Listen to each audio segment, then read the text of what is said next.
And then on a daily basis, our software engineers reporting as per the client. I actually have a plan to go to like Qatar and Dubai, and for sure, I'll definitely probably take you up on that. And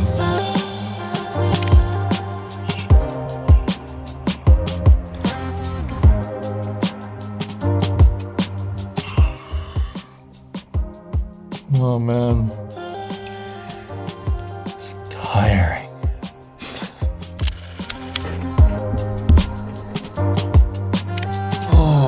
Okay, seems like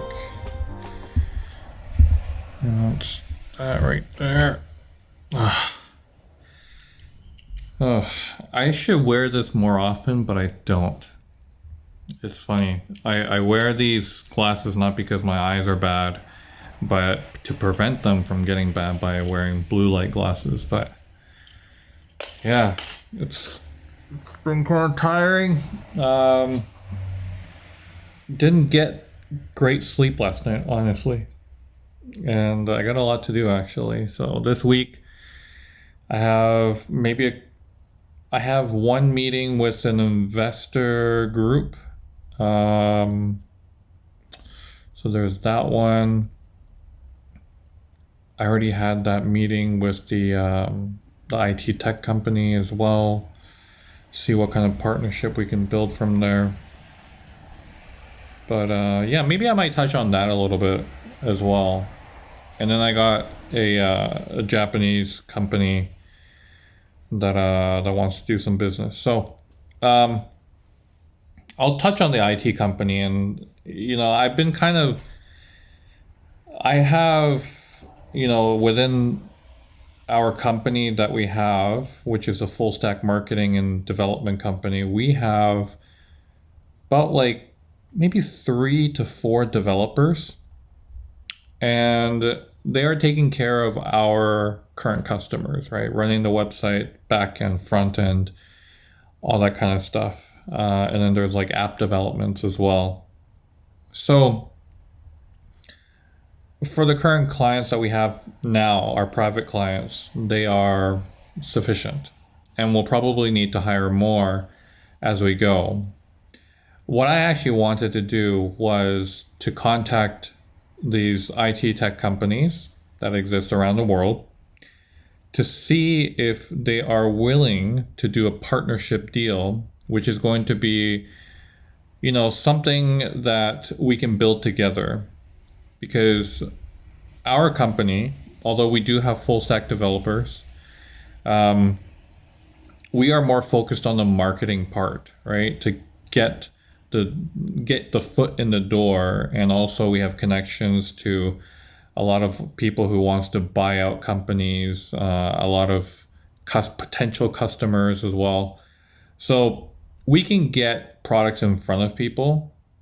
The other thing is that I would love another IT tech, like strictly an IT tech company, to just invest some resources in order to develop the app or whatever platform there is.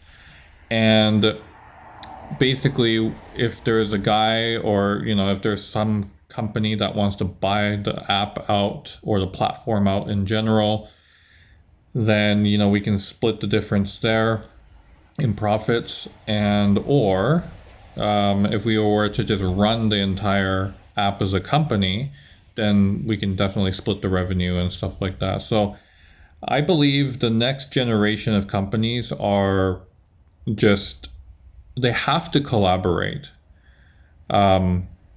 There's the market of IT tech consulting companies, marketing companies is going to get more and more saturated. It doesn't really help that the population around the entire world is declining, but because that basically means that there's less potential for these services to exist if there aren't enough people, like business owners and entrepreneurs and stuff like that, right? So partnership deals are a big thing. And rather than one company becoming a conglomerate monopoly, I think doing partnership deals and building relationships, it's almost kind of like if you want to kind of think it of like contracting to different people, right? It's kind of like when you're starting off your SMMA company and you decide to hire a graphic designer from Fiverr and delegate work that way and hire independent contractors. But this is on like a company scale, right? You're working with different companies, almost like how you would work with like agencies, right? Different influencer agencies, marketing agencies, paid advertisement agencies, business development agencies. So there's a lot of the agencies that currently exist that work with companies already. But marketing agencies need to start working with other people and to provide more services. And so I think if there's already companies that exist out there, then it's kind of like just, you know, building that partnership to get customers together and share revenue. Like that's definitely a thing that you can do. If you already have an established business that can handle everything, I think it's just a matter of getting the right other people, and who knows what that can lead into, right? So yeah, I think partnership is a big deal. You know, even if that eats away at your revenue and stuff a little bit, but at least you will survive in the long run, and that is what counts, right? So anyways, that was something that I wanted to kind of touch on, the meeting that I had. I think you kind of saw it earlier. Yeah,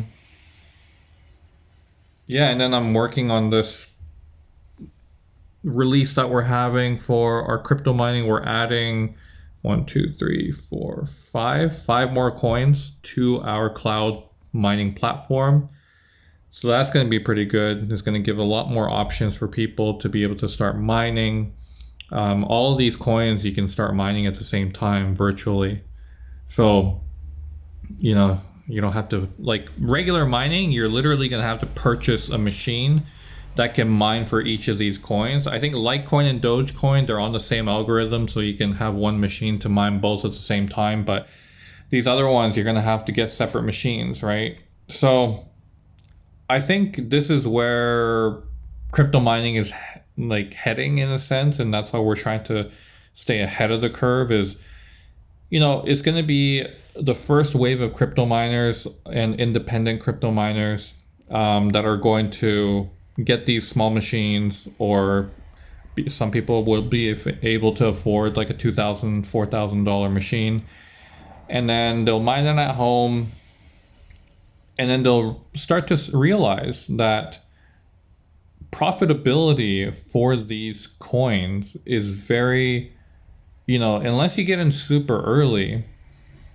you are kind of held with a machine, or like what I'm trying to say is like you're responsible for a machine later on when it doesn't profit you anymore. Then you're going to have a hard time selling it. And, you know, you can try to keep it running if it makes sense, right? For example, if you get into a coin that is still on its way to be on exchanges and stuff like that, and then you end up having this machine, and let's say all the coins ended up getting mined really early, even before they get on major exchanges.